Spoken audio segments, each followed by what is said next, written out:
A 16-ounce hammer is almost always the wrong hammer.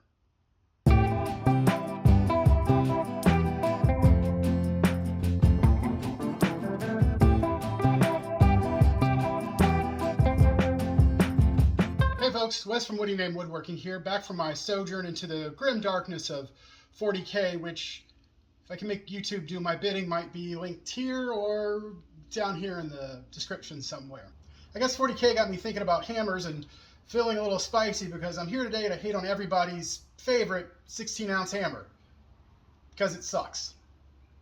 Now obviously, I'm not really here to hate on anybody's preferred hammer, and I'm certainly not talking to the pros out there or the kind of people who swing a hammer every day. I'm really talking to the beginning DIYers, the kind of people who maybe pick up a few tools to hang a picture or put together some furniture from IKEA or whatnot. The folks who are dipping their toes in tools for the first time and looking for recommendations and coming across continuously this idea that they should be getting a 16-ounce hammer. And this sucks. I mean, not specifically this Irwin hammer. Irwin makes perfectly fine tools, but this weight, this 16-ounce, 1-pound hammer, doesn't really make sense for somebody that's not swinging a hammer every day or a really committed DIYer. It's kind of unwieldy, honestly. And so I wanted to talk about why this, the 16-ounce hammer, the one that's always recommended, it's probably a really bad recommendation for most people. And why really, they should be looking for something like this, a 13-ounce hammer, or this, or this. But first, we need to talk about bowling, which, bear with me for just a second. When I was a kid in middle school, once a week for gym class, they would load us onto a bus and take us to the local bowling alley. I'm almost certain some money changed hands there because this was sort of more like the anti-gym than anything really healthy, because most of us spent our time either going to the snack bar to purchase some kind of fried food, sneaking off into the lounge to play like Galaga or Dig Dug or something like that, and the bad kids were busy, buying cigarettes from the unattended cigarette machine. But somewhere in between all of that, we'd usually find the time to bowl a little bit at least. And I noticed something. There were really two kinds of guys in the class. There were those of us who kind of got the normal weight ball for somebody in our age group and kind of bowled the class average, myself included. And then there were the guys who really wanted to show off how strong they were, how much they could pick up. And they would get the largest balls they possibly could, 15, 16 pounders, and try to heft them up, waddle over to the line, and heave them down the alley there. And the thing is, they never seemed to knock down as many pins as the rest of us. So how does this relate to hammers? Well, first of all, I'm glad you asked. But when the guys were bowling, they didn't really have a lot of control over where the ball was going. They just kind of heaved it in a direction. And where it went is where it went. It wasn't so much about aiming as it was where they ended up pointing the ball and letting go of it, which was kind of crappy aim. So yeah, on that first ball, oftentimes they would knock down a good number of pins because they had a fair amount of force behind it, but not really that much because they weren't really rolling it that fast. It was just kind of spinning its way down the alley. And it would hit some pins, but it would hit with force and knock them over. But when it came to rolling their second ball, they tended to not really pick up many pins because the ball just kind of ended up where it did. They didn't have the ability to really aim it because it was too heavy for them to control. And thus on any individual frame or ball, they might really do quite well, but over the course of a game, it really kind of cost them because they lacked that control.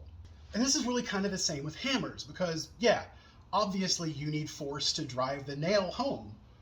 But really kind of more important than that in a lot of ways is control, is finesse. You want to make sure that you're driving all the force into that nail, not hitting your thumb, not marring a nice piece of wood. Really driving it in there by connecting with the head of the nail consistently. But these guys wanted to show off how strong they were by getting the heaviest ball they could possibly manage to pick up and then heaving it down the lane. So obviously the guys were trying to show off how strong they were by both picking up a really heavy ball and also thinking that heavy ball was going to hit the pins really hard and always give them a strike. But time after time they were proven wrong because while the ball could hit with more power, they were kind of missing some important factors there. Now, I don't want to get too into the weeds with physics and stuff like that, but basically hammers and bowling balls work on the same thing, which is kinetic energy. And I know equations tend to freak people out, but basically the idea is that how fast you're swinging something or rolling something has way more of an impact on how much force it can strike with than how heavy it is. And certainly the weight plays a role, but it's kind of minuscule compared to how much speed matters. But we don't really need to talk about velocity or K or worry about any kind of equations or things like that. This fact is pretty evident in how modern day framing hammers are made. Now, back in the day when I was framing, I used a 21-ounce Hart framing hammer because one of the gods of carpentry, Larry Hahn, Hi, I'm Larry Hahn. used one and was able to do things like this. First, one of the blocks with a bevel on top is positioned. It's nailed off with 2/16. Then a toenail into the plate. And 3/16 into the joist where they lap. Which I really wanted to do. Now, I never got that good. At best, I was one whack to set the nail and maybe two to drive it home if I was having a really good day. But still, I wanted to be like Larry.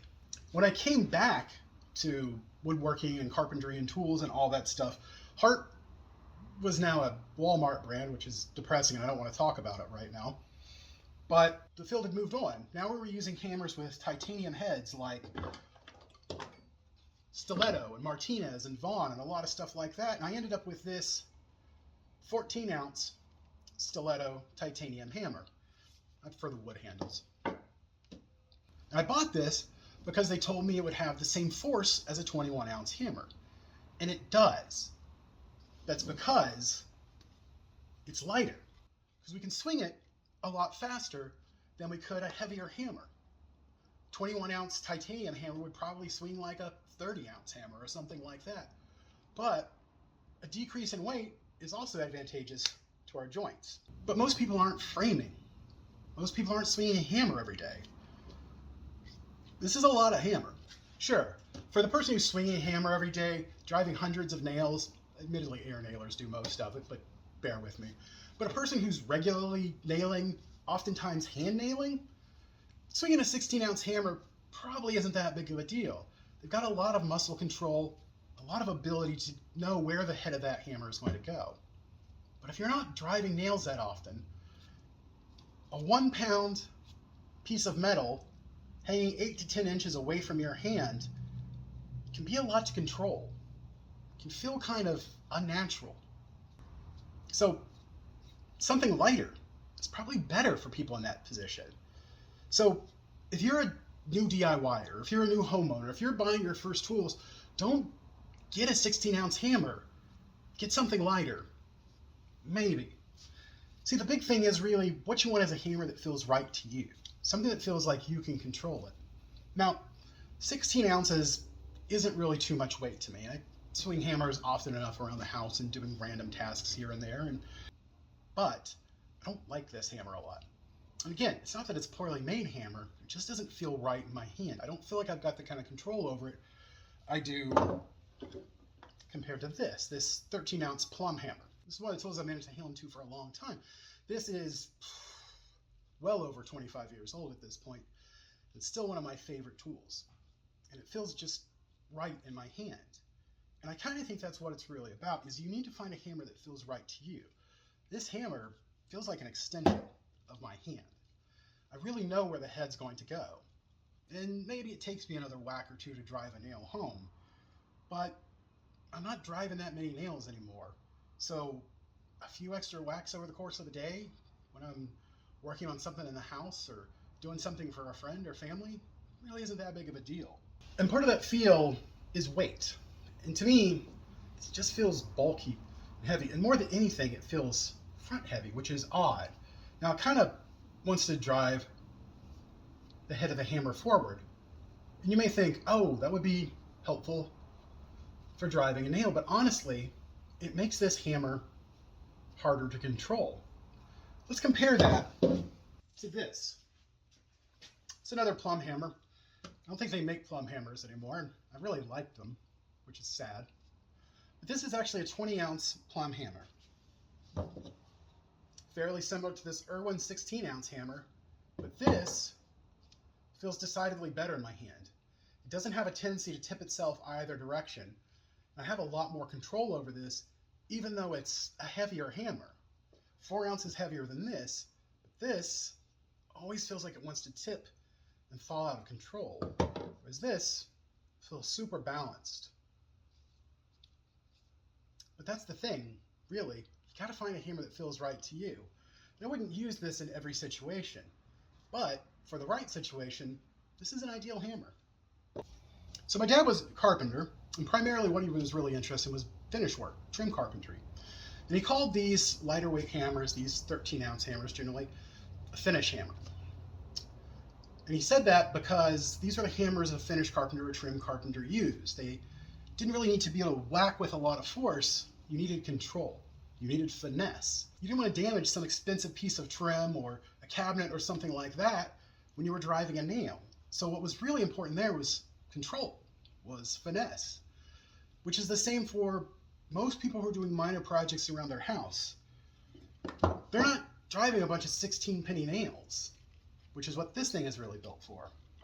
They're hanging a picture. And this is a lot better at that kind of stuff, honestly, than this is. And it's all about control. So, okay, I'm hating on 16-ounce hammers, and that's because in my experience, they've not been the right hammer for me in most situations.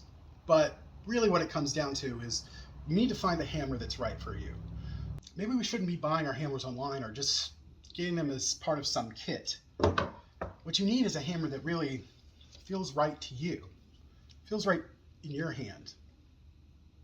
So when you're looking for a hammer, go into Menards or Lowe's or Home Depot or wherever and try a couple of hammers and look at lighter weights, because probably for what most people are doing, again, people who aren't hardcore DIYers, people who aren't in the trades, people who aren't pros, a lighter hammer is probably the right choice. I know for me, in most cases, even as somebody who does DIY stuff, even as somebody who makes things out of 2x4s and 2x6s and dreams of putting an addition into the house, most of the time, this is all the hammer I need.